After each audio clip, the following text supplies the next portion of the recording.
कि इस बार बीजेपी की कबर यूपी में ही खुदेगी। मोदी सरकार ये जो 3 कानून लाई थे, ये किसानों के लिए नहीं बल्कि इनके जो मित्र अडानी अंबानी हैं उनका पेट भरने के लिए थे, उनको और मालामाल करने के लिए थे।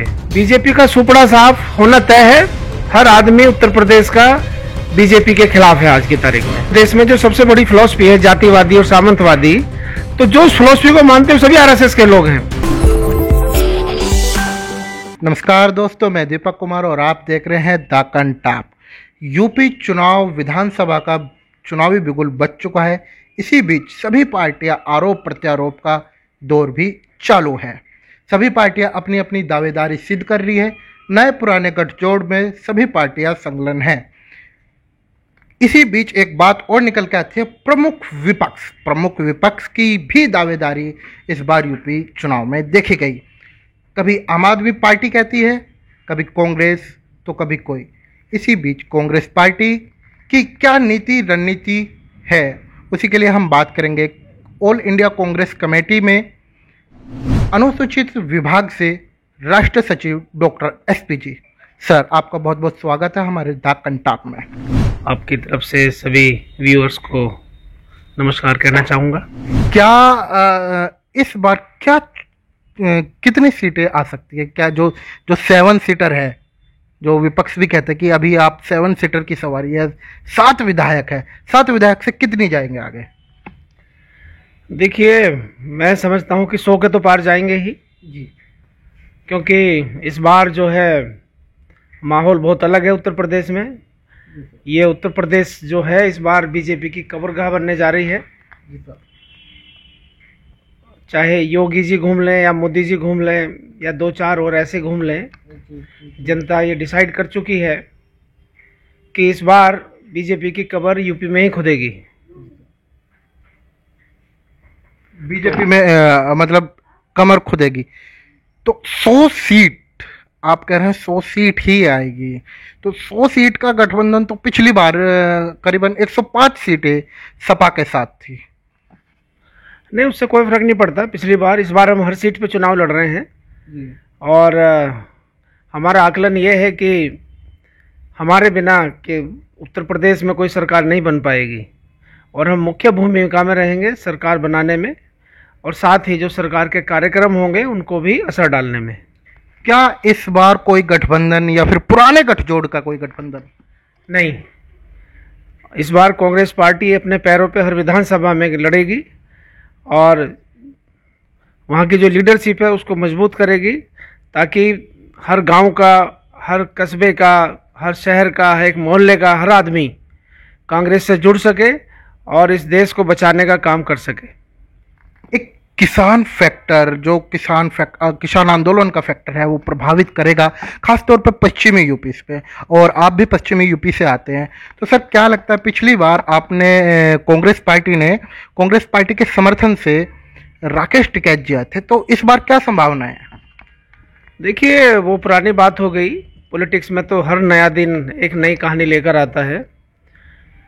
पश्चिमी उत्तर प्रदेश, क्या पूरे उत्तर प्रदेश का ही किसान ये जानता है कि मोदी सरकार ये जो 3 कानून लाई थे, ये किसानों के लिए नहीं बल्कि इनके जो मित्र अडानी अंबानी हैं उनका पेट भरने के लिए थे, उनको और मालामाल करने के लिए थे, ताकि औने पौने दाम में वो लोगों की खरीद कर सके, तो फसलों को खरीद सकें और उनके बड़े बड़े गोदामों में भर सकें।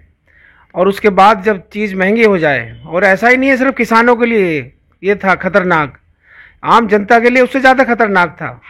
क्योंकि अगर आपने जो हमारा खाद्य सामग्री है, हमारा गेहूं है, चावल है, दालें हैं, तेल है, अगर इनको आपने अनलिमिटेड अमाउंट में आप कोई कितना मर्जी इसको स्टोर कर ले,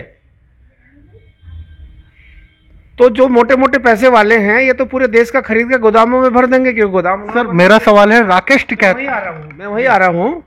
तो ये पूरे ही हर आदमी को ये असर डाल रहा था, और जब आदमी को समझ में आई तो ये सिर्फ वेस्टर्न उत्तर प्रदेश ही नहीं, पश्चिमी उत्तर प्रदेश नहीं, पूरा उत्तर प्रदेश की सिर्फ किसान ही नहीं, आम जनता भी समझ चुकी है कि ये जो किसान बिल थे, ये जो किसान आंदोलन था, इस किसान आंदोलन ने तो एक गरीब आदमी की भी रोटी बचाई है। सिर्फ यही नहीं कि किसानों को बचाया है, एक आदमी की भी, गरीब आदमी की भी, एक आम आदमी की भी उन्होंने रोटी बचाई है इसको, इस आंदोलन के जरिए। तो इसलिए बीजेपी का सुपड़ा साफ होना तय है। हर आदमी उत्तर प्रदेश का बीजेपी के खिलाफ है आज की तारीख में। राकेश टिकैत सर, क्या इस बार राकेश टिकैत का ये आंदोलन नॉन पॉलिटिकल था। कांग्रेस पार्टी ने उसे सपोर्ट किया, भरपूर सपोर्ट किया, और करना भी चाहिए। जो जनता से जुड़ा हो, किसानों से जुड़ा हो, आम जन से जुड़ा हो। लेकिन जहाँ तक मेरी नॉलेज है, राकेश टिकैत जी का ये आंदोलन नॉन पॉलिटिकल था। वो अभी नॉन पॉलिटिकल ही है, वो कोई इलेक्शन कांग्रेस पार्टी से नहीं लड़ रहे हैं। सर, गैर कांग्रेस राज्य हैं, वहाँ पे दलितों की आवाज़ कौन? वहाँ पर कांग्रेस पार्टी नहीं आती। राजस्थान के हनुमानगढ़ में बड़ी बर्बरता हुई दलित परिवार के साथ, और राजस्थान में पिछले वर्ष के मुकाबले 57 या 54 के आसपास हत्याएं हुई, जो एक रेशियो है 16.33%। पिछले साल के 2019 के अकॉर्डिंग ये रेशियो बढ़ा।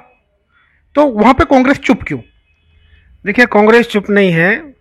ये जो दलितों के ऊपर जो अत्याचार होते हैं, इसका सबसे बड़ा कारण होता है लोगों की मानसिकता।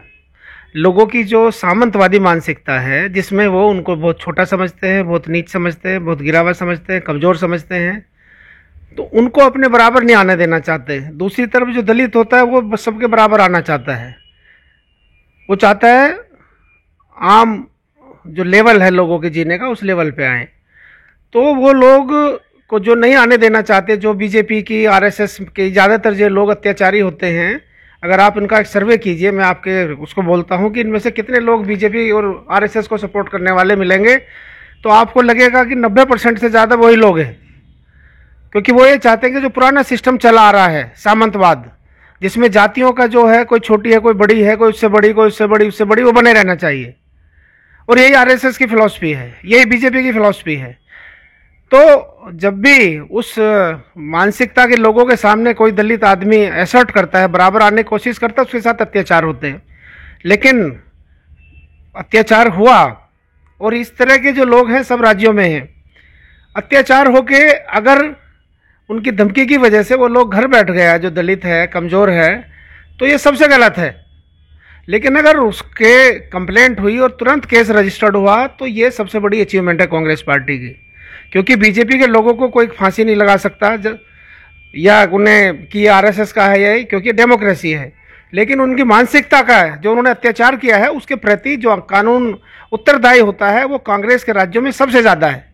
तो आपका कहने का मतलब ये है, ये जो बर्बरता है या फिर जो भी दलितों के साथ हुआ है, ये सब आरएसएस के लोग हैं? आरएसएस मानसिकता जो है वो सामंतवादी मानसिकता है, सामंतवादी, जातिवादी। और ये जो अत्याचार हैं, जातिवादी अत्याचार हैं, सामंतवादी अत्याचार हैं। अब जो एक फिलॉसफी है, जो देश में जो सबसे बड़ी फिलॉसफी है, जातिवादी और सामंतवादी, तो जो उस फिलॉसफी को मानते हैं वो सभी आरएसएस के लोग हैं। कांग्रेस में आदमी किसी भी जाति का हो, अगर वो कांग्रेस की विचारधारा में विश्वास करता है, तो वो कभी भी किसी पर अत्याचार नहीं करेगा। सर, एक और क्वेश्चन आगे मैं आता हूँ। कांग्रेस पार्टी कहती है कि 40% इस बार हम महिलाओं को टिकट देंगे, 40% भागीदारी रहेगी। हाँ, तो उस 40% में सर ये कैसे पता किया जाए कि वो 40% जो महिलाएं होगी वो पूरी राजनीतिक ही होगी? क्योंकि प्रधानपति, पार्षदपति टाइप चीज़ें भी होती है, इस प्रकार की चीज़ें भी देखी गई है। तो वहाँ पर आप कैसे क्लैरिफाई करेंगे कि जो ये महिला आ रही है पूरी पॉलिटिकल है, पूरी राजनीतिक है, या फिर अपने पति के, जो भी उनके पति है, पिता है, उनके टिकट पे आ रही है? देखिए, सबसे जो बड़ी चीज़ होती है महिलाओं को अपॉर्चुनिटी मिलना, यानी ड्राइवर की सीट पर बैठना। आप दिल्ली में हैं और आपने देखा होगा कि कांग्रेस पार्टी ने 50% सीट महिलाओं के लिए, जो हमारे वार्ड्स हैं, उनमें रिजर्व की। 50% सीटों पर यहाँ मेल लड़ते हैं, 50% सीटों पे फीमेल लड़ती हैं। उससे पहले कितनी यहाँ महिलाएं लीडर थी,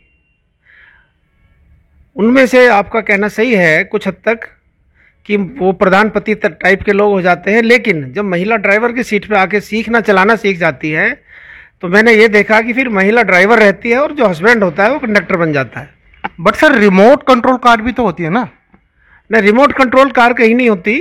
रिमोट कंट्रोल कार तो बच्चों के खेलने की होती है जी। तो इसलिए बच्चों वाली चीज़ नहीं है पॉलिटिक्स, ये तो मेन स्ट्रीम में लड़ने वाली चीज़ है। आज के टाइम में तो टेस्ला भी आ चुकी है जो विदाउट ड्राइवर चल रही है। नहीं, पॉलिटिक्स विदाउट ड्राइवर नहीं चलती है जी। तो पॉलिटिक्स तो ड्राइवर के साथ ही चलेगी, जो लीडर होगा वही चलेगा जी। तो पॉलिटिक्स और कार में फ़र्क होता है। तो महिला को अगर अपॉर्चुनिटी मिलेगी तो उनमें से बहुत महिलाएं निकल के आएंगी। और आप देखना कि ये जो इलेक्शन लड़ रही हैं, चाहे पहली बार ही लड़ रही हों, इनमें से आप देखेगा आने वाले समय में ये देश को लीड करने वाली कितनी महिलाएं इनमें से निकलेंगी, बहुत सारी निकलेंगी। अभी मैं कुछ मैनिफेस्टोज, जो मैनिफेस्टो आपका शायद 2 दिन पहले हुआ है, उसमें से कुछ सवाल पूछ रहा हूँ सर। कर्जा माफ़ी, तो सर कर्जा माफ़ी के जो पहले भी देखे गए हैं, कर्जा माफ़ी में सरकार करती भी है कुछ सरकारें, मगर उन्होंने कुछ ऐसे सर्वे करे कि इस बैंक से लोगों ने कम कर्जा लिया है, ठीक है, वो कम क्वांटिटी है, कम कर्जा है, तो उन्होंने पर्टिकुलर बैंक से उन्होंने कहा कि हमने कर्जा माफ़ कर दिया। तो क्या आप भी इसी नीचे से जाएंगे या फिर सभी बैंकों से करेंगे? देखिए, कांग्रेस पार्टी ने कभी भी बैंक के हिसाब से कर्जे माफ़ नहीं किए। उन्होंने एक लिमिट रखी, जैसे कि जिसके पास 5 एकड़ ज़मीन है उसने जो भी कर्ज लिया है उसको माफ़ किया जाएगा। तो हमारा पैरामीटर बैंक नहीं होता, हमारा पैरामीटर होता है उसकी कितनी होल्डिंग है, उसके पास कितनी ज़मीन है, उसके हिसाब से होता है। हम बड़े बड़े किसानों के कर्जे माफ़ नहीं करते हैं, लेकिन जो गरीब किसान होता है, जो कर्ज लेता है खेती को आगे बढ़ाने के लिए, खेती को में फसल के लिए, खाद के लिए, बीज के लिए, तो वो 90% जो उनमें से जो कोऑपरेटिव बैंक है ये देते हैं, ये SBI है वो देती है, और ये जितने भी सरकारी बैंक है ये देते हैं। प्राइवेट बैंक कोई नहीं देता किसानों को। ये प्राइवेट बैंक तो सिर्फ मोटे मोटे जो पूंजीपति हैं उन्हीं को देते हैं। तो उनका सबको कर्जा माफ़ करती है कांग्रेस। सर बिजली बिल सबका हाफ कोरोना काल का बकाया साफ, जबकि आम आदमी पार्टी कह रही है कि 300 यूनिट तक फ्री और सबका बकाया माफ, और आप कर रहे हैं सिर्फ कोरोना काल का बकाया माफ। देखिए, कोरोना में हर आदमी घर बैठा था, किसी ने कोई कमाया नहीं, तो वो माफ़ होना ही चाहिए। और जब आप हाफ की बात कर रहे हैं तो आप ये समझिए कि ऐसे भी बहुत से होंगे जिनका जो बिजली बिल है वो 1000 जाएगा, 1000 यूनिट तक जाता है। वो चाहे गर्मी हो या पीक सर्दी हो, कुछ महीने ही तो रहता है बिजली का बिल कम। तो अगर हम हाफ़ कर रहे हैं तो इसका मतलब है कि अगर आपका 1000 यूनिट आया तो आपकी 500 माफ़। तो ये तो 300 केजरीवाल के 300 से ज़्यादा हो गई। तो हम तो और ज़्यादा दे रहे हैं। आप फ्री होकर बिजली जलाइए, क्या दिक्कत क्या है आपको? अगर आप 300 या 200 की हम लिमिट रख दें तो उसमें क्या होगा? उसमें यह होगा कि जहाँ आप मीटर देखेंगे कि वो 280 यूनिट हो गई तो आप घर को में दिया जलाना शुरू कर देंगे कि भाई अगर 301 हो गई तो पूरे महीने का देना पड़ेगा, और ये 300 पे भी नहीं मिलेगा। हम तो कंपलसरी दे रहे हैं। आप जितना मर्जी आप फूकिए, आप 300 से ऊपर भी फूक लगे तो भी हाफ होगा, तो वो ज़्यादा अच्छा है। आदमी बेफिक्र होकर बिजली का यूज इस्तेमाल करता है। नेक्स्ट है आपका अच्छा सिलेंडर मुफ्त। जब केजरीवाल सरकार ने कहा कि हम दिल्ली में बिजली और पानी मुफ्त देंगे, ठीक है, तब कांग्रेस ने कहा कि कैसे करोगे आप? आज यही क्वेश्चन आपके लिए, कैसे करेंगे आप? देखिए, क्या है कि जब यूपीए की सरकार थी तब भी सिलेंडर मुफ्त दिए जाते थे, और एक्चुअली मुफ्त दिए जाते थे। जो उज्ज्वला योजना है मोदी जी की, उन्होंने उस स्कीम को ही उज्ज्वला नाम दिया। उस स्कीम में हम मुफ्त सिलेंडर देते थे, लेकिन इसमें मोदी जी ने क्या किया कि पहले दे दिया, मुफ्त दे दिया, लेकिन जो उसकी सब्सिडी है उसको में से उसका जो पैसा है उसको काटना शुरू कर दिया। तो मुफ्त नहीं हुआ, वो किस्तों में पैसा ले रहे हैं, लेकिन हमने एक्चुअली मुफ्त दिया, हमने कोई किस्तों में पैसा नहीं लिया। तो वही मुफ्त स्कीम जो है उसको फिर लागू करेंगे। बहुत बहुत धन्यवाद सर आपका हमारे साथ जुड़ने के लिए। आपने बहुत ही बखूबी अच्छे जवाब दिए। धन्यवाद।